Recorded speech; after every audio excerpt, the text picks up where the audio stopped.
Good morning.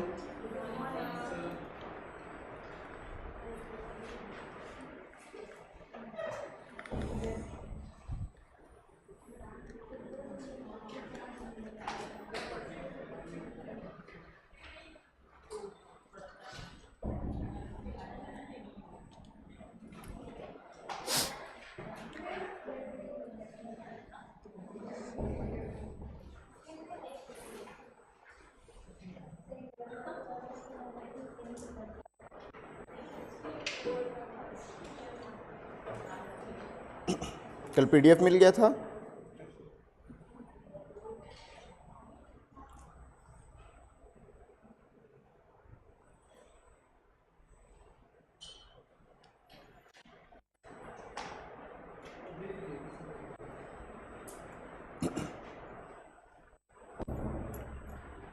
पानी बोतल देना तो।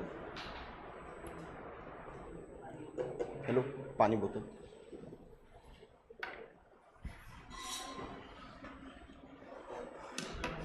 गर्म है।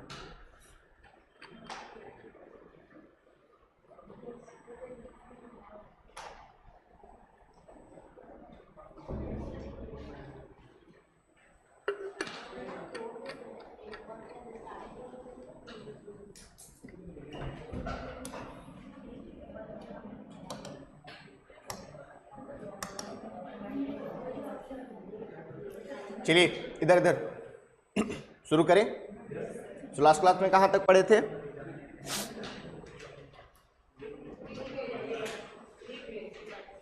दिखाओ एक बार, नोट्स दिखाओ।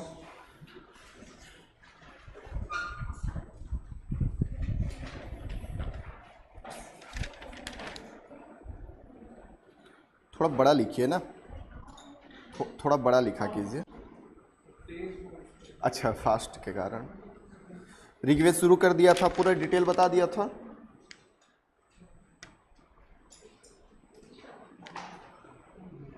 ओके, चलिए बच्चे एक बार रिवाइज कर लेते हैं। कल के क्लास में हमने जो भी पढ़ा था। Attention guys.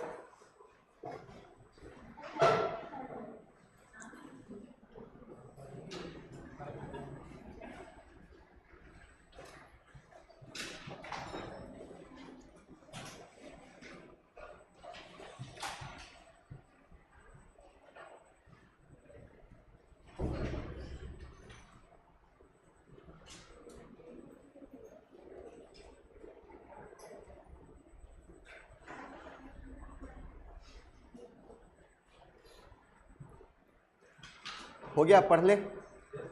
Okay, so last class में हमने ऋग्वेद शुरू किया था। थोड़ा सा रिवाइज कर लेते हैं 5 मिनट।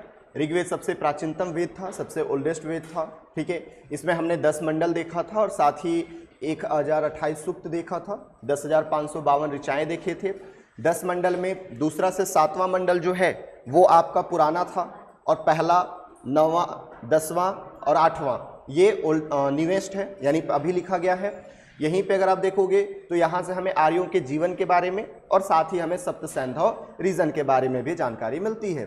सप्त सैंधव रीजन में याद रखिएगा 7 नदियाँ, जिसमें सबसे ज़्यादा उल्लेख ऋग्वेद का मिलता है और सबसे पवित्र नदी के रूप में सरस्वती नदी को माना जाता है, जिसे माते तमा, देवी तमा, घाघर हाकरा नदी के नाम से भी जाना जाता है। तीसरे मंडल में हमने गायत्री मंत्र देखा था, जो कि माता सावित्री के बारे में है, जिसका कंपाइलेशन या संकलित करने वाले ऋषि जो हैं वो विश्वामित्र हैं। उसके बाद 7वें मंडल में 10 राजन युद्ध देखा था हमने, जिसके ऋषि जो हैं वो वशिष्ठ ऋषि हैं, ये याद रखिएगा।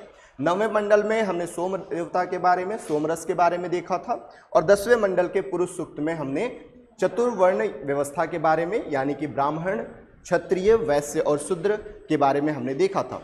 हालांकि ये बाद में मर्ज किया गया है, जोड़ा गया है, तो ये उत्तर वैदिक काल में 8 था। Is it clear? तो इतना हमने सारा चीज़ पढ़ लिया। उसके बाद अगर आपको याद होगा तो हम एक चीज़ देखते हैं कि मैंने आपको पहले भी बताया सर कि जो वेद है, ठीक है, वेद के 4 हिस्से हैं। कौन कौन हिस्से? सबसे पहला हिस्सा है संहिता। कौन सा हिस्सा बच्चा? संहिता। उसके बाद आता है ब्राह्मण ग्रंथ, उसके बाद आता है अरण्यक और उसके बाद आता है उपनिषद। ठीक है, मोस्ट इंपॉर्टेंट चीज याद रखिएगा कि हमारे पास 4 संहिता है। कितने संहिता है? 4 संहिता है। कौन कौन से संहिता है? एक है ऋग्वेद, सामवेद, यजुर्वेद और अथर्ववेद। अब हमने ऋग्वेद पढ़ लिया, यानी ऋग्वेद का संहिता पढ़ लिया। अब हमें ऋग्वेद का ब्राह्मण देखना है, ऋग्वेद का आरण्यक देखना है, जो कि बिल्कुल भी महत्वपूर्ण नहीं है। मोस्ट इंपॉर्टेंट चीज ऋग्वेद का उपनिषद, भर भर के क्वेश्चन पूछते हैं यहाँ से, ठीक है। पूछ देगा सत्यमेव जयते किस उपनिषद से है ना, या फिर सत्यमेव जयते किस संहिता का उपनिषद है। तो ये सारी चीजें अपन को याद रखनी है। साथ में याद रखिएगा प्रत्येक वेद का एक उपवेद भी होता है। तो अब हमें ब्राह्मण, अरण्यक, उपनिषद और उपवेद, ये 4 चीजें पढ़नी है किसकी, ऋग्वेद की। मैंने कल भी आपको समझाया था बच्चा कि ये जो ब्राह्मण है, ब्राह्मण जो है बेसिकली यहाँ पे हाइम दिया गया है, मंत्र दिया गया है, इसको करने का काम कौन करेगा, ब्राह्मण। Rules and regulation for the monk या rules of regulation to the Brahmin, तो ये सारा ब्राह्मण है। अब अरण्यक क्या है, तो अरण्यक को हम फॉरेस्ट लाइफ भी बोलते हैं, मतलब आप जीवन यापन एकदम जंगल में करो, वहीं पे भगवान के थ्रू कनेक्ट हो जाओ और जो भी आपको काम करने हैं वहीं पे करो। कुछ ऐसे काम होते हैं जो कि आप समाज में रह के नहीं कर सकते, जैसे मान के चलो नंगा साधु देखे होंगे, क्या वो आपके इस समाज में रहते हैं क्या, नहीं, वो जंगलों में रहते हैं, पहाड़ों पे रहते हैं, उनका अलग काम होता है, ठीक है। तो ये चीजें अपन को यहाँ देखनी है। उसके बाद इसी में सुधार किया गया और उपनिषद लिखा गया, तो उपनिषद के बारे में भी अपन को देखना है। क्लियर है यहाँ तक, किसी कोई डाउट? तो ये सारा चीज हमने कर लिया था। ये पीपीटी मिल गया है सबको, तो आज अपन को यहां से पढ़ना है, ठीक है। रफ कॉपी, हाँ जी, सुक्त क,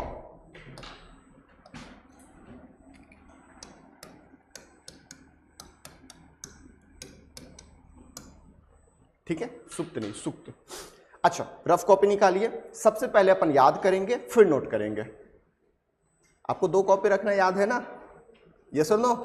देखो 2 चीजें हैं, या तो मैं जल्दी पढ़ा के सिलेबस खत्म कर दूं, या तो अपन सब यहीं पे याद करें, यहीं पे प्रैक्टिस करें, सब कुछ यहीं करें। Which one is better? Second one, okay. तो फिर आपको थोड़ा मेहनत तो, थोड़ा वजन तो उठाना पड़ेगा ना गाइस, ठीक है। रफ कॉपी निकालिए। अब जो भी यहां पे बता रहा हूं उसको ध्यान से समझिएगा।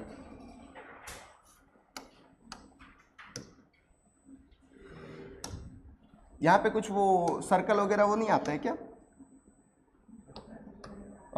टूल्स वगैरह नहीं है? हाँ जी, ये ब्लू और ये टिक, अच्छा ये, अच्छा अच्छा अच्छा अच्छा, ओके, ओ समझ गया, थैंक यू। देखिए ब्राह्मण ग्रंथ में सबसे पहली चीज याद रखिएगा, 2 ब्राह्मण अपन को याद रखना है, ऐत्रेय और कौशितकी, ठीक है। बट याद नहीं रखना, सिर्फ ब्राह्मण में समझ जाना कि ऐत्रेय और कौशितकी है, इसलिए बता रहा हूं क्योंकि सेम यहां पे भी है। अपन को इसको याद रखना है, उपनिषद को। मैंने आपको पहले भी बताया था, उपनिषद को वेदांत के नाम से जाना जाता है क्योंकि वेदों के अंत है ये। यहाँ पे हमें ऐत्रेय और कौशितकी उपनिषद याद रखने हैं, ठीक है। ये याद रखने की जरूरत नहीं है। उपवेद याद रखिएगा, आयुर्वेद है। तो हमें 3 चीज यहां से याद रखनी है। क्या क्या 3 चीज याद रखनी है?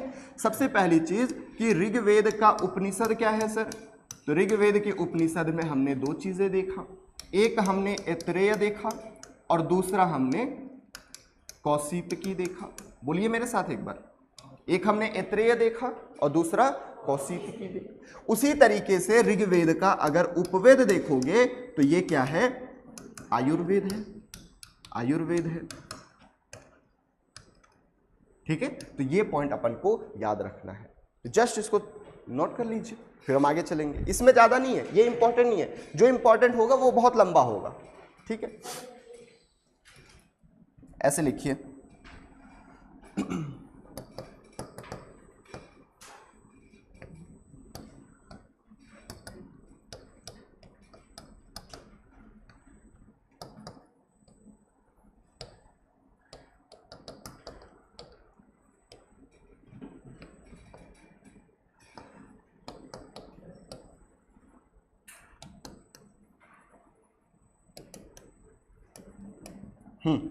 ऋग्वेद, इसके ब्राह्मण ब्राह्मण ग्रंथ नहीं, ब्राह्मण ग्रंथ भी लिख लो, सेम वही है, उपनिषद भी है।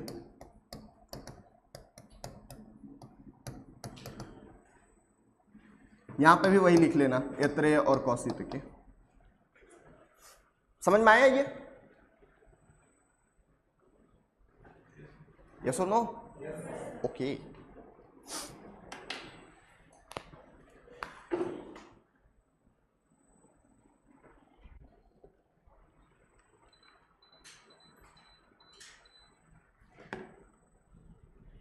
हो जाए तो बताइएगा, ठीक है। तो ऋग्वेद का ब्राह्मण ग्रंथ कितना?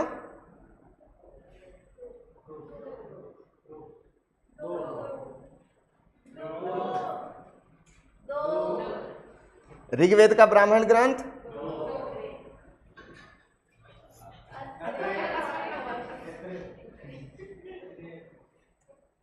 एक आदमी जब इतना चिल्ला सकता है तो आप तो इतने सारे हो। यस और नो? यस और नो? यस और नो? गुड। ऋग्वेद का ब्राह्मण ग्रंथ कितना है बच्चा? कौन कौन सा? ऋग्वेद का उपनिषद, ऋग्वेद का उपवेद, क्लियर है सबको? अब चलते हैं आगे, ठीक है। तो ये हमारा हो गया। अब यजुर्वेद से पहले हम सामवेद पढ़ लेते हैं, ठीक है। नया टॉपिक डालिए सामवेद। रफ में सॉरी फेयर में नोट करो। रफ में सिर्फ प्रैक्टिस करने के लिए होता है ना, आपको लिखना नोट्स में ही है। ये बोर्ड ना मेरे लिए भी नया लग रहा है तो मैं थोड़ा जल्दी कंफर्टेबल नहीं हो पा रहा हूँ।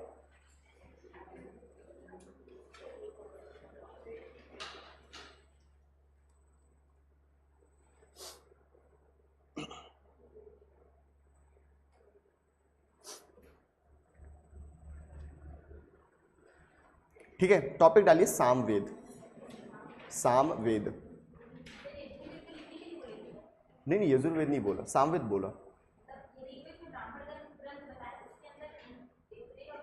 हाँ वो लिखना था। फिर उपनिषद, ऐत्रेय और कौशिकी, फिर उपवेद, आयुर्वेद।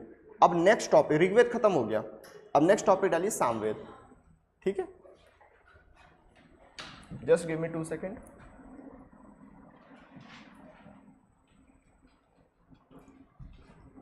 पीपीटी अच्छा लग रहा है आप लोग को? चलो मेहनत साकार हुई मेरी।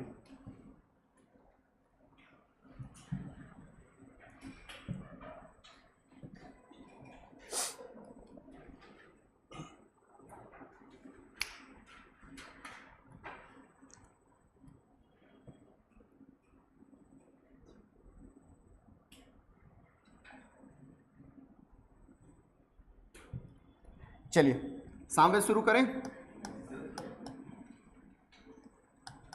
ध्यान से समझना है ना, लिखना मत, मैं लिखवा दूंगा। देखिए बच्चे, जो भी ऋग्वेद में मंत्र दिया गया है, मैंने कल से ही समझाना शुरू किया है कि जो भी ऋग्वेद में हाइम दिया गया है, इस हाइम का उच्चारण कैसे करोगे, इस हाइम का उच्चारण कैसे करोगे, इसमें म्यूजिक कैसा रहेगा, ये बताता है आपका सामवेद।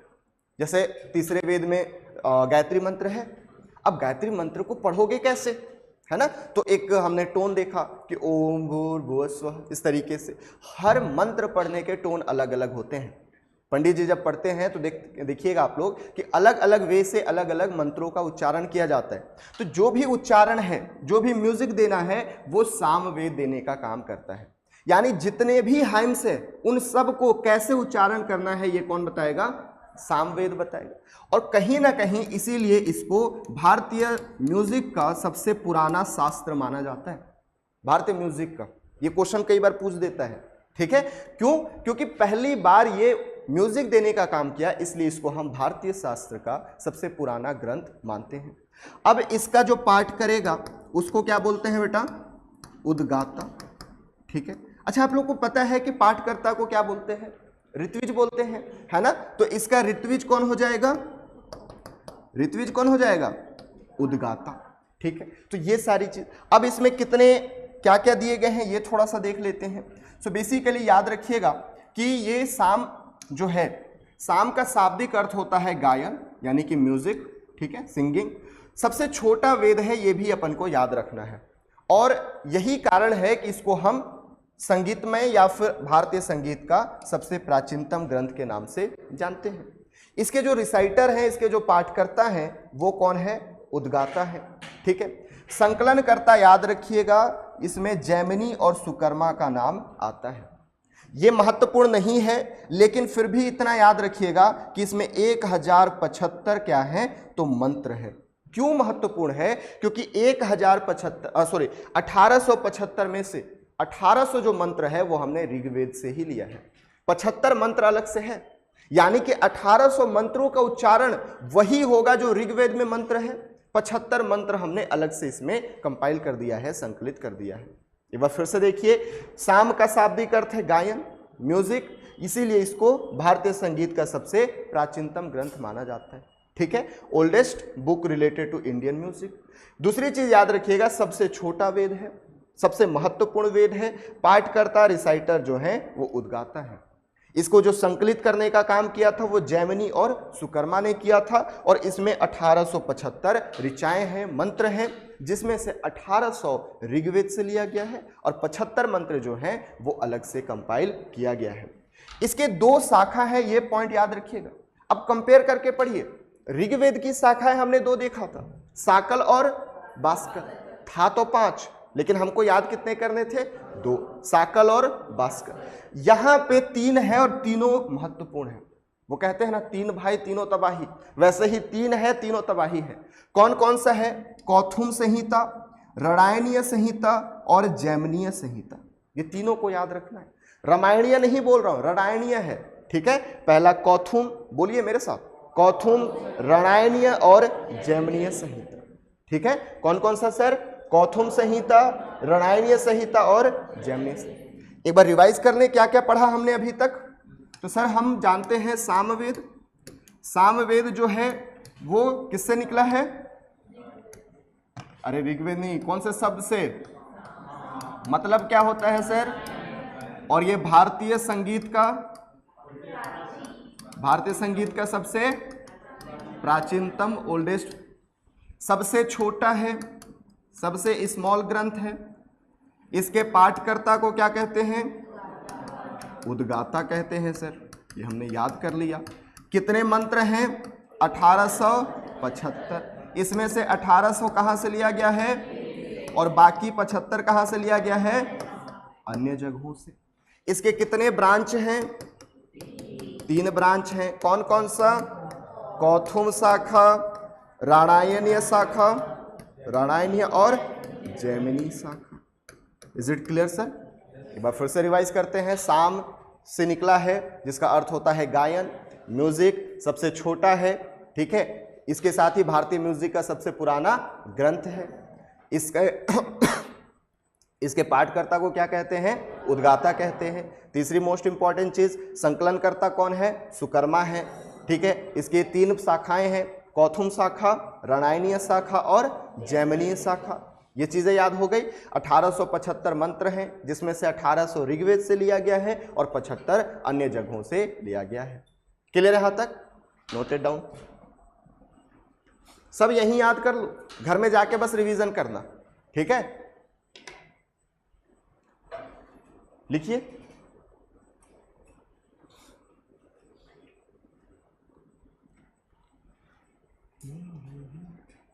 जितना बस मैं अंडरलाइन किया हूं उतना ही लिखिएगा, है ना।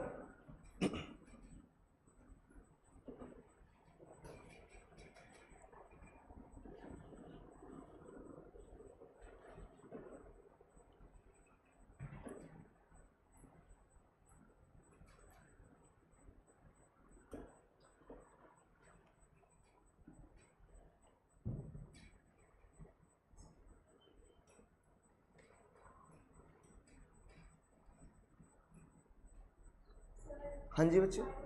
अच्छा,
हो जाए तो बताइएगा ना।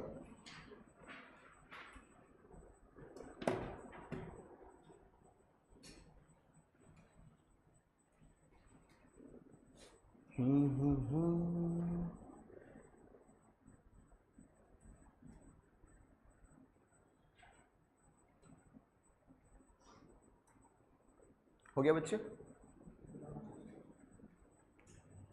आप लोग को उधर कर दूं इंग्लिश मीडियम कि बन जाएगा?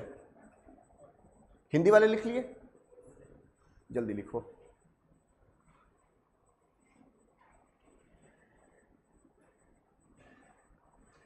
शॉर्ट नोट्स बनाइएगा। यहाँ मेंस का क्वेश्चन नहीं पूछता, प्री में पूछता है बस।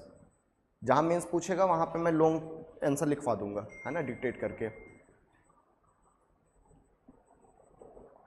जब आप सिलेबस को बहुत डेप्थ में एनालिसिस कर लेते हो ना किसी सब्जेक्ट का, तो आपको एग्जैक्टली समझ में आ जाता है कहाँ से प्री पूछेगा, कहाँ से मेंस।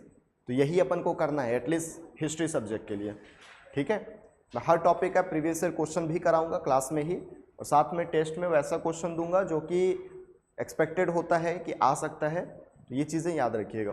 आंसर राइटिंग शुरू करेंगे बट चैप्टर 2 से।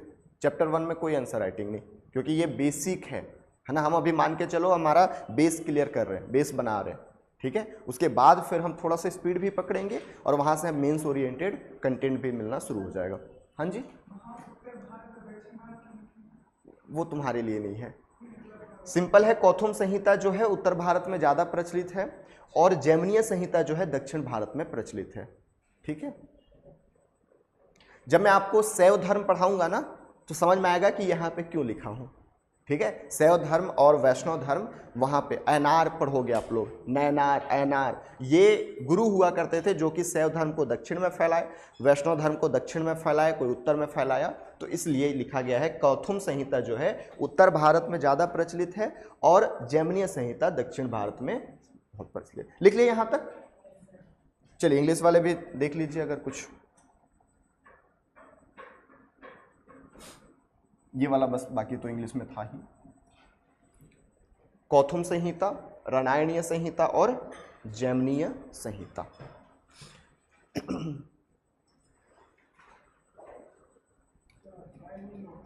हाँ बेटा, मत लिखिए। देखिए ज़्यादा फैक्ट याद रखने की जरूरत नहीं है, वही हम याद रखेंगे जो महत्वपूर्ण है ना। ये महत्वपूर्ण है 1875, बाकी 27 चैप्टर उतना महत्वपूर्ण नहीं है। हाँ उसमें महत्वपूर्ण था, इसलिए उसमें तीनों बताया, ठीक है। चलिए आगे चलते हैं। अब अपन को यहाँ से फिर से रफ कॉपी निकाल लेना और लिखते चलना। ब्राह्मण ग्रंथ सबसे पहले अपन को देखना है। क्या देखना है? ब्राह्मण ग्रंथ। ब्राह्मण ग्रंथ में दो चीजें याद रखिएगा, एक पंचविश और दूसरा षड्विश, ठीक है। कौन कौन सा बेटा? पंचविश और षड्विश। नोट कोई नहीं करेगा। पंचविश एक है और दूसरा षड्विश ब्राह्मण है। तो सामवेद के कितने ब्राह्मण? 2 ब्राह्मण। कौन कौन सा? पंचविश और षड्विश। आरण्यक याद रखने की जरूरत नहीं है। अब आते हैं उपनिषद पे। उपनिषदों की संख्या तो 16 है यहाँ पे, लेकिन अपन को ये 2 याद रखना है। कौन कौन सा? एक हमको केन उपनिषद याद रखना है और दूसरा हमको छांदोग्य उपनिषद याद करिए मेरे साथ। अगर ब्राह्मण ग्रंथ की बात करूं पंचविश और षड्विश, अगर उपनिषद की बात करूं केन उपनिषद और छांदोग्य उपनिषद। एक बार लिख के देख लेते हैं याद हुआ कि नहीं। तो सबसे पहली चीज हमने सामवेद देखना शुरू किया। सर सामवेद के ब्राह्मण ग्रंथ की बात करें तो हमें 2 ब्राह्मण ग्रंथ देखने को मिलता है। कौन कौन सा?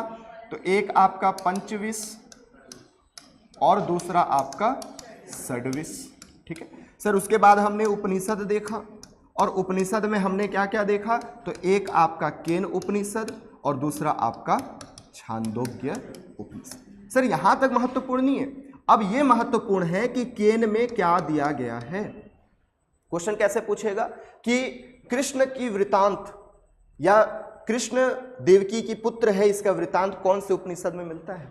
4 ऑप्शन दे देगा, केन आपको लगाने होंगे। तो यहां से क्या हमको जानकारी मिलती है, यह महत्वपूर्ण है। याद रखिएगा, इसको याद रखने की जरूरत नहीं है। केन उपनिषद में गुरु शिष्य का संवाद दिया गया है। क्या दिया गया है? गुरु शिष्य का संवाद दिया गया है। दूसरी चीज याद रखिएगा कि उमा देवी और हेमवती की कथा, ये 2 चीजें याद रखनी है। कहां से? केन उपनिषद से। क्या क्या? गुरु शिष्य संवाद दिया गया है और दूसरा उमा देवी और हेमवती की कथा दी गई है। ठीक है, जो हम गांव में पढ़ते हैं ना, गांव में माताएं बहनें जो हैं वो कथाएं करती हैं, तो वो सारी कथाएं कहाँ पे है, यहीं पे। किसकी? उमा देवी और हेमवती। दो चीजें, गुरु शिष्य संवाद और दूसरा उमा देवी और हेमवती की कथा। अब महत्वपूर्ण है छंदोग्य उपनिषद। क्यों महत्वपूर्ण है सर? सबसे प्राचीन उपनिषद है बृहदारण्य के साथ। सबसे प्राचीन उपनिषद माना जाता है किसको? छांदोग्य उपनिषद को। सर्वप्रथम देवकी पुत्र कृष्ण का उल्लेख मिला है और कृष्ण को ऋषि अंगिरा का शिष्य कहा गया है। ये दो चीजें याद रखिएगा। सबसे पहली चीज प्राचीनतम उपनिषद है, दूसरा देवकी पुत्र कृष्ण का उल्लेख है और कृष्ण को ऋषि अंगिरा का शिष्य कहा गया है। दूसरी मोस्ट इंपॉर्टेंट चीज, यहीं पे हमें 3 आश्रम व्यवस्था के बारे में पढ़ना है। सर आश्रम व्यवस्था क्या होता है? जब हम वैदिक काल पढ़ेंगे बच्चे, तो वहां पे हम देखेंगे कि हमारी पूरी लाइफ जो है उसको 100 साल मान के 4 आश्रम में विभक्त किया गया है, बांटा गया है। 4 पार्ट में बांटा गया है। पहला पार्ट जो है वो 1 से 25 साल तक, दूसरा 25 से 50, तीसरा 50 से 75 और चौथा 75 से 100। पहले काल में माना गया है आपको पढ़ाई लिखाई करना है, ब्रह्मचर्य धारण करना है, यानी सिर्फ और सिर्फ पढ़ाई पे ध्यान रखना है। दूसरा आता है आपका गृहस्थ, जिसमें आपको बेसिकली आपके सेक्सुअल नीड को फुलफिल करना है और साथ ही आपके घर गृहस्थी में बच जाना है, शादी ब्याह करना है, बच्चे पैदा करना है और उन सब की जिम्मेदारी को निभाना है। उसके बाद इसी काल में आप अपने बच्चे लोगों की शादी ब्याह करके आधा रिटायरमेंट ले लो, इसको बोलते हैं आपका वामप्रस्थ, जो कि तीसरा फेज आता है 50 से 75 साल। और वामप्रस्थ का मतलब होता है हाफ रिटायरमेंट, टेंशन छोड़ो, रिटायरमेंट लो, मजे करो पेंशन के पैसे का। अब आता है फुल रिटायरमेंट कि हो गया भैया, जिंदगी जी लिए, अब जंगल जाओ, संन्यास धारण करो। बट याद रखिएगा, संन्यास धारण करने का काम जो है ना, वो हमें गौतम बुद्ध और महावीर स्वामी द्वारा बताया गया है। ठीक है, यानी जैन और बौद्ध ग्रंथ में बताया गया है। यहां हमें सिर्फ और सिर्फ 3 ही आश्रम के साक्ष्य मिलते हैं। कौन कौन सा? पहला ब्रह्मचर्य, दूसरा गृहस्थ और तीसरा वाम। सर कहां से मिलता है? छांदोग्य उपनिषद। सर क्या क्या मिलता है? सर्वप्रथम हमें देवकी पुत्र कृष्ण के उल्लेख मिलता है। दूसरा क्या मिलता है हमको? प्राचीन उपनिषद है। कृष्ण किसके शिष्य हैं? अंगिरा ऋषि के शिष्य हैं। 3 आश्रम के साक्ष्य मिलते हैं, ब्रह्मचर्य, गृहस्थ और वामप्रस्थ। ठीक है, इतना याद हो गया। आगे चले, ये महत्वपूर्ण है श्वेत केतु संवाद, नारद सनत कुमार का वृतांत और आपका सत्यकाम जबाली की कथा भी यहीं पे दी गई है। ये 3 चीजें याद रखिएगा, श्वेत केतु संवाद, नारद सनत कुमार का वृतांत और सत्यकाम ये क्वेश्चन पूछा हुआ एक बार। ठीक है, सत्यकाम जबाली की कथा किस उपनिषद से जुड़ा हुआ है? कौन से उपनिषद से है? Chandogya Upanishad. Is it clear? तो हमें ये 2 उपनिषद याद रखने हैं सर, केन उपनिषद और छांदोग्य। केन में क्या क्या है? गुरु शिष्य का संवाद है और उमा देवी और हेमवती की कथा है। छांदोग्य उपनिषद प्राचीन उपनिषद है। देखिए मैं बार बार इसीलिए बोल रहा हूं ताकि आपको यहीं पे याद हो जाए, थोड़ा टफ पड़ता है। छांदोग्य उपनिषद में देवकी पुत्र कृष्ण का उल्लेख है और कृष्ण को ऋषि अंगिरा का शिष्य बताया गया है। तीसरी चीज, 3 आश्रमों का उल्लेख है, श्वेत केतु संवाद है, नारद सनत कुमार का वृतांत है और सत्यकाम जबाली की कथा है। चलिए एक बार खुद को चेक कर लेते हैं क्या क्या याद हुआ हमको। तो सबसे पहली चीज सामवेद। सर सामवेद के उपनिषद, और उपनिषद में 2 उपनिषद हमने देखा, कौन कौन सा? केन उपनिषद और छांदोग्य उपनिषद। सर केन उपनिषद में सबसे पहले गुरु शिष्य का संवाद दिया गया है। संवाद का मतलब बात। ठीक है, दूसरी चीजें यहीं पे हेमवती और उमा देवी का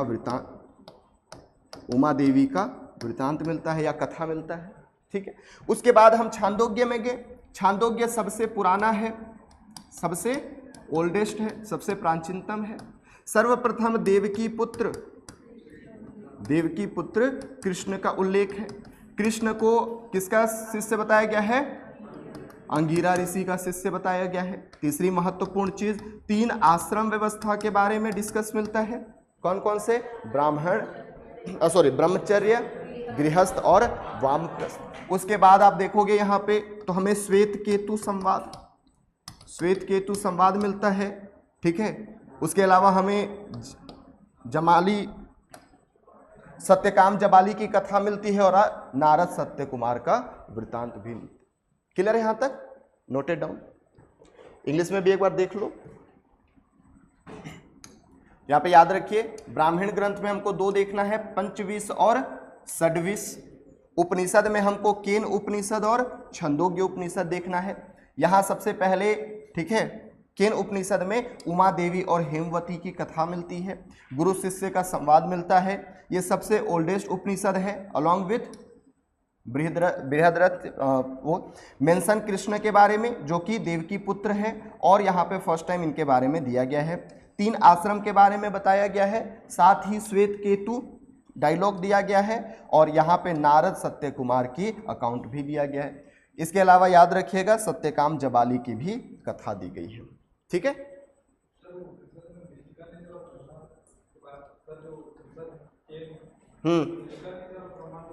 mystical nature of Brahma is discuss, ब्रह्मांड के बारे में बताया गया है, वही शिष्य गुरु वाला, हाँ वही सेम है।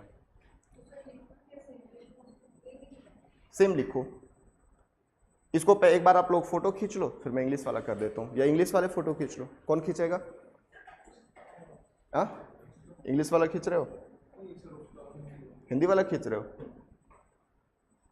इसको खींच लो।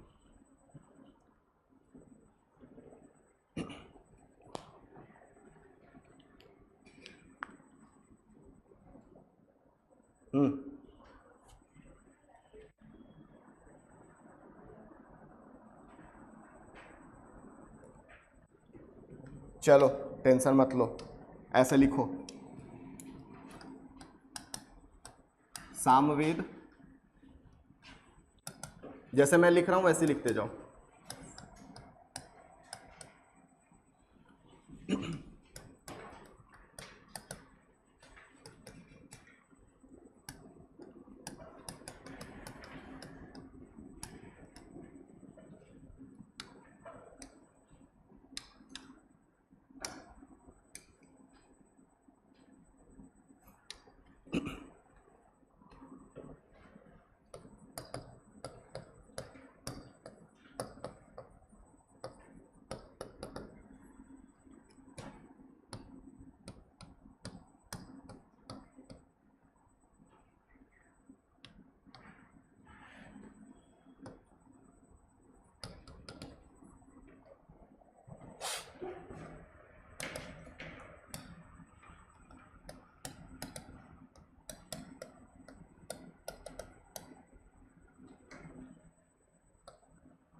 दिख रहा है? राइटिंग समझ में आ रहा है ना? ऐसे बना रहे हो? ओके।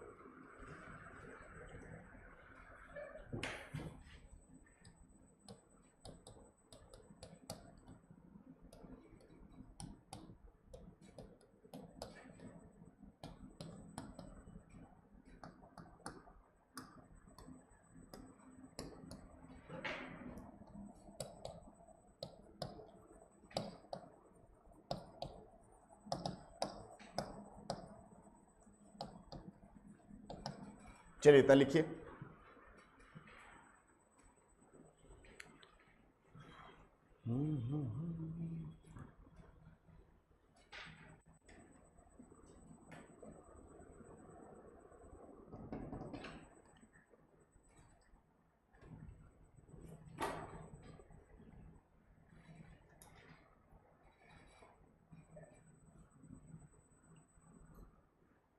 हो गया बच्चे, लिख लिए?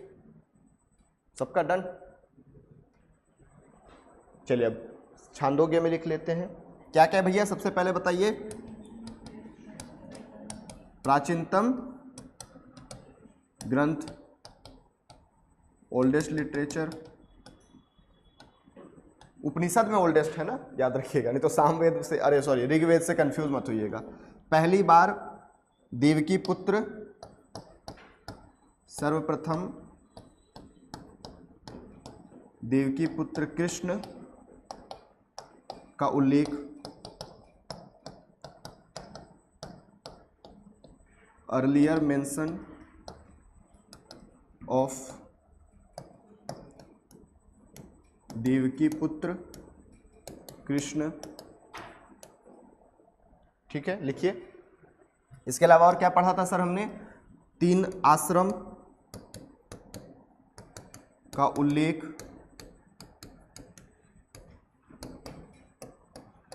मेंशन अबाउट 3 आश्रम। कौन कौन से 3 आश्रम बच्चे?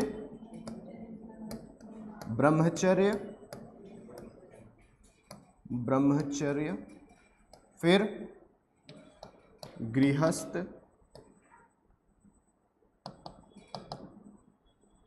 और वानप्रस्थ।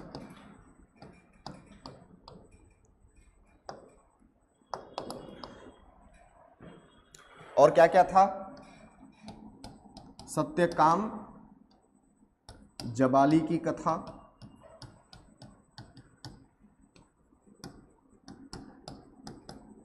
Story of Satyakam and Jabali,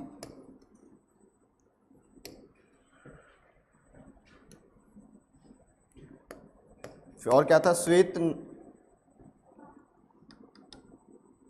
Nachiket था ना, श्वेत केतु संवाद, डायलॉग ऑफ श्वेत केतु। चलिए इतना नोट डाउन करना है आपको।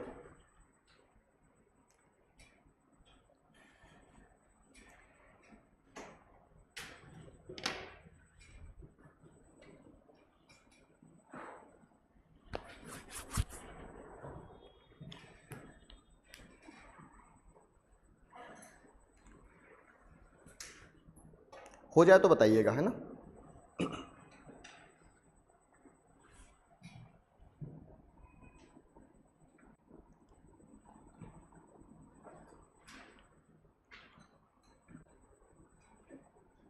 बढ़ाना है?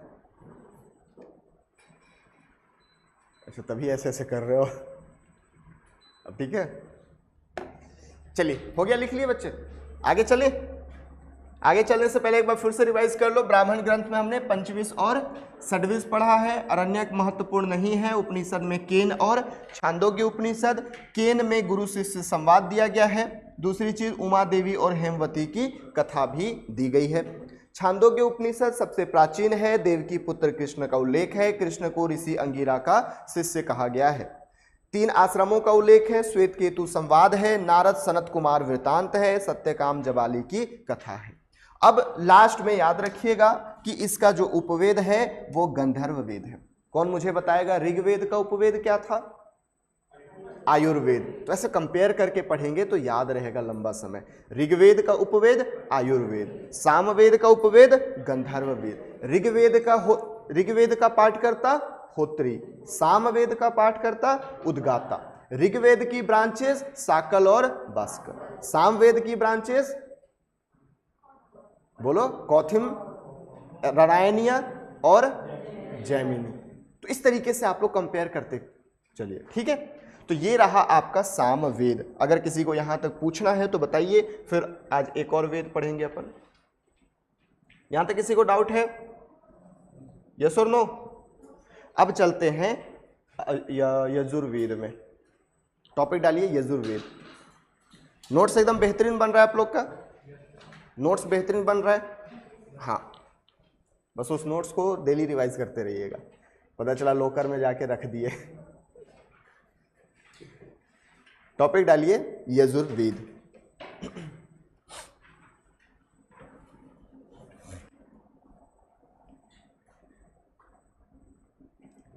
चलिए शुरू करें। यस और नो? ओके, यजुर्वेद। ठीक है। सबसे पहली चीज फिर से, ऋग्वेद क्या है सर? मंत्रों का कंपाइलेशन, कंपाइलेशन ऑफ हाइम।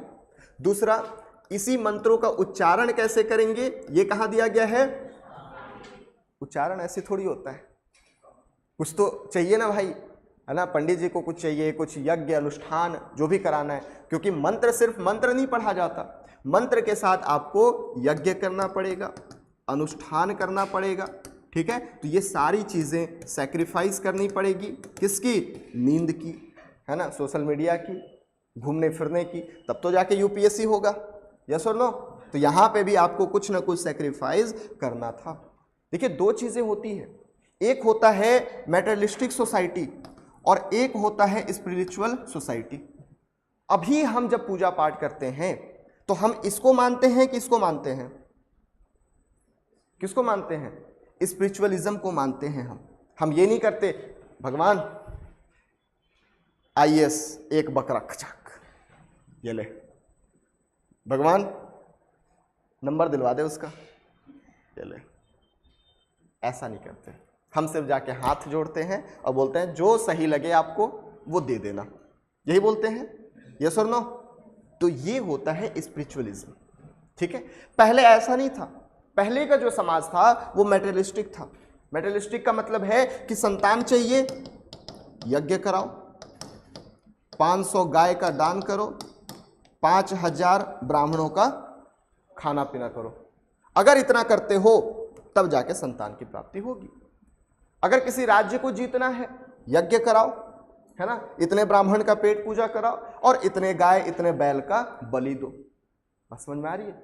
आपको मान के चलो यहां का सम्राट घोषित होना है, ये पूरे साम्राज्य जो है वो आपके अंदर होना है, आप यज्ञ करो, ठीक है? राजसूय यज्ञ के बारे में हम आगे पढ़ेंगे, वाजपेय यज्ञ पढ़ेंगे, ठीक है? इसी तरीके से अश्वमेध यज्ञ पढ़ेंगे, ये सारी यज्ञ के बारे में अपन को पढ़ना है। देखिए, कई बार मैं कैमरे में बोलने से बचता हूं, उस टाइम पीरियड पे 5 प्रकार के यज्ञ हुआ करता था जिसको हम वृहद यज्ञ बोलते थे। अश्वमेध यज्ञ, वाजपेय यज्ञ और राजसूय यज्ञ, गो sacrifice, human sacrifice. Even human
इन सब के बारे में जो जानकारी है वो हमें कहां पे मिलता है? Yajurveda. Is it clear? Yajurveda के जो पाठ करता है, इसके जो पाठ करता है वो कौन है? अध्वर्यु। अध्वर्यु को बोला जाता है कि ये पाठ करता है। ठीक है, तो यहां पे हमें दो चीज बताया मैं आपको, एक लघु यज्ञ होता है और दूसरा वृहद यज्ञ होता है। याद रखिएगा, आज वृहद यज्ञ में 4 यज्ञ पूरी तरीके से बैन है भारत सरकार के द्वारा। कौन कौन सा? आप मानव हत्या नहीं कर सकते, आप गाय हत्या नहीं कर सकते, आप अश्वमेध यज्ञ नहीं कर सकते। Why? Because our state is sovereign nation. हमारा जो राज्य है, राज्य मतलब भारत, हमारा जो भारत है वो संप्रभु है। अश्वमेध यज्ञ करने का मतलब है कि आपका घोड़ा जहां जहां जाएगा वो सब जमीन आपका हो जाएगा। याद करो रामायण, है ना? तो ये चीजें आप नहीं कर सकते, बैन है। राजसूय यज्ञ और बचा एक वाजपेय यज्ञ। राजसूय यज्ञ का मतलब कोरोनेशन सेरेमनी, ये होता है, ये बैन नहीं है, आज भी होता है। आर्टिकल 60 के अंतर्गत शपथ ग्रहण होता है ना प्रधानमंत्री का, राष्ट्रपति का, तो ये इसी को बोलते हैं वाजपेय।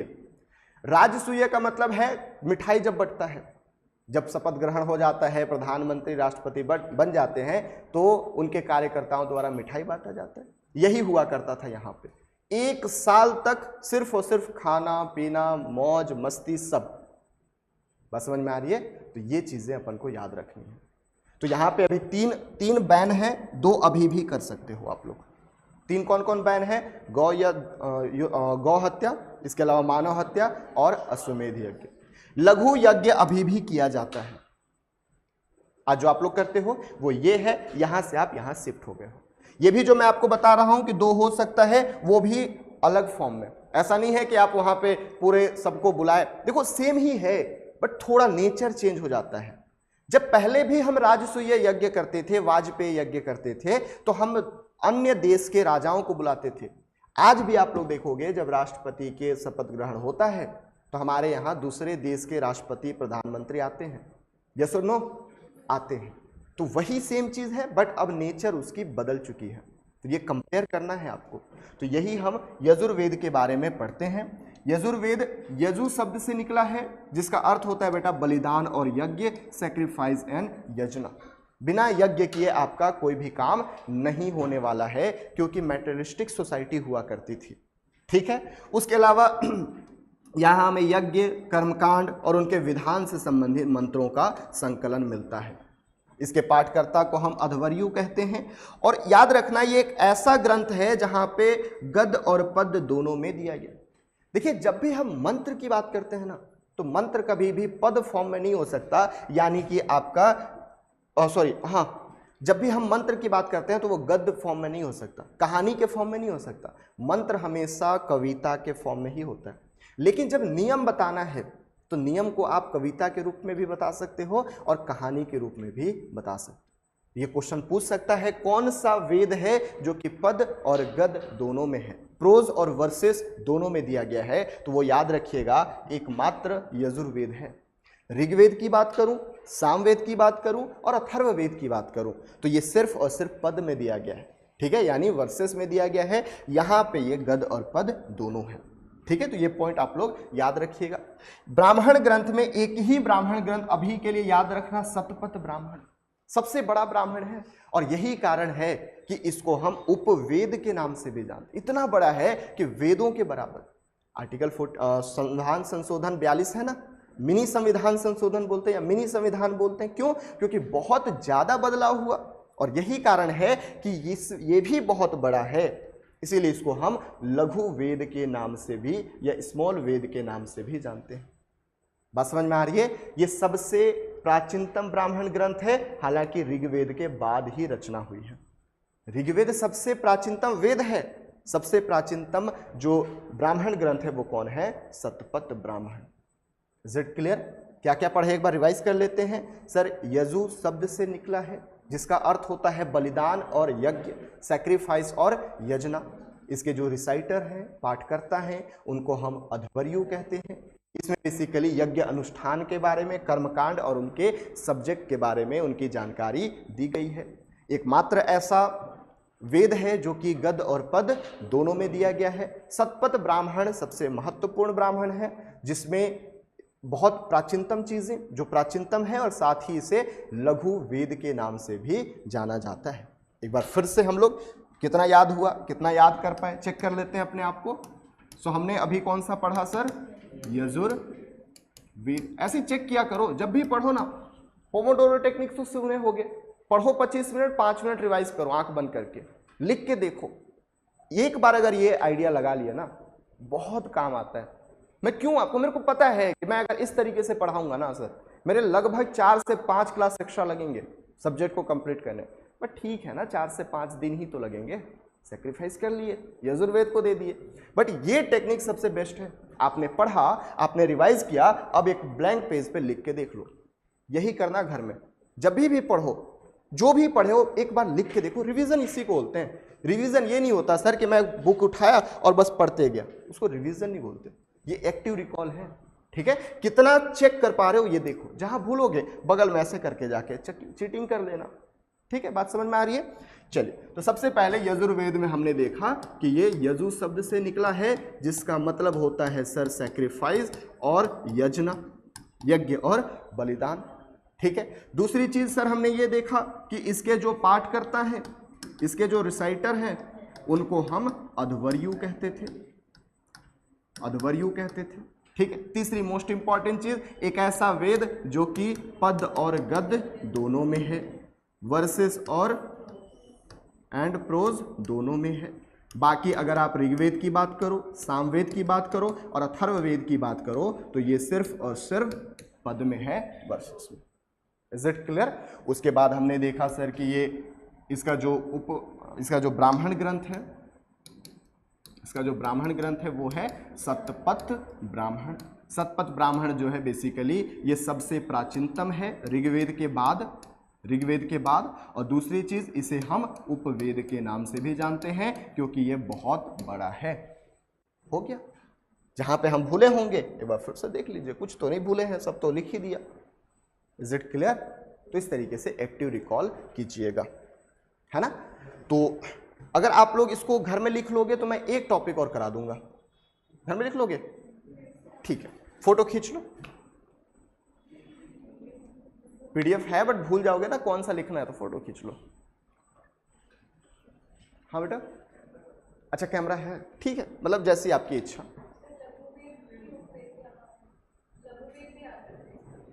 लघु वेद ही बोलते हैं इसको, बहुत बड़ा साइज है इसलिए इसको स्मॉल वेद कहते हैं। आएगा ना? उपवेद बोल दिया था, माय मिस्टेक, सॉरी। लघु वेद बोलते हैं। क्लियर है यहां तक? Tongue slip. चलो, अब ये चीजें याद रखना कि यजुर्वेद की 2 ब्रांचेस हैं। तब तक नहीं बताऊंगा जब तक आप ऋग्वेद और सामवेद की ब्रांचेस ना बता दो। ऋग्वेद की ब्रांचेस साकल और भास्कर, सामवेद की ब्रांचेस कौथिम, राणायनीय और यजुर्वेद की ब्रांचेस जो है बच्चे वो 2 है, शुक्ल यजुर्वेद और कृष्ण यजुर्वेद। सोचो एक ही चीज को हम 10 बार रिवीजन कर रहे हैं, है ना? ऐसे यजुर्वेद कौन कौन? शुक्ल यजुर्वेद, और याद रखना बच्चा, शुक्ल यजुर्वेद जो है वो वर्सेस में है, पद में है, और कृष्ण यजुर्वेद जो है वो प्रोज में है, गद्य में है। ये उसकी अलग वाज है। जैसे मान लो शुक्ल यजुर्वेद को वाजस्नेय संहिता भी कहा जाता है, और बस इतना ही याद रखना है। इसमें याद रखना मैत्रायणी और तैत्तिरीय, ये 2 इसके शाखाएं, 4 है बट 2 आपको याद रखने हैं। ठीक है, क्या क्या याद रखना है सर? यजुर्वेद की 2 शाखाएं, कृष्ण यजुर्वेद और शुक्ल यजुर्वेद। शुक्ल यजुर्वेद को वाजस्नेय संहिता भी कहा जाता है, और कृष्ण यजुर्वेद के अंदर मैत्रीय और तैत्तिरीय 2 चीजें आती है, या 2 हिस्से में बांटा गया है। ठीक है, तो ये आप लोग इसी तरीके से नोट कर लीजिएगा, यजुर्वेद, शुक्ल यजुर्वेद और कृष्ण यजुर्वेद। कृष्ण यजुर्वेद के अंदर मैत्रीय और तैत्तिरीय, और शुक्ल यजुर्वेद को वाजस्नेय संहिता भी कहा जाता है। अब हम 2-4 मिनट ना इसके ब्राह्मण ग्रंथ को पढ़ लेते हैं। ब्राह्मण कहां चला गया?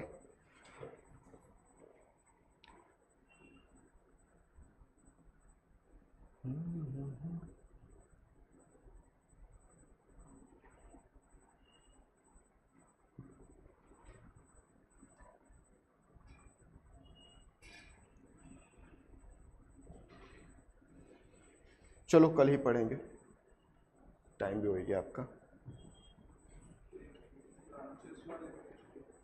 ये आया ही नहीं है, लाना पड़ेगा। चलो ठीक है, ब्रांचेस वाला हाँ लिख लो, ये लिख लो या फिर फोटो खींच लो, जैसा भी करोगे। इतना रिवाइज कर लीजिएगा, कल मोस्ट प्रोबेबली हमारा ये टॉपिक कंप्लीट हो जाएगा और कल फिर आगे बढ़ेंगे अपन।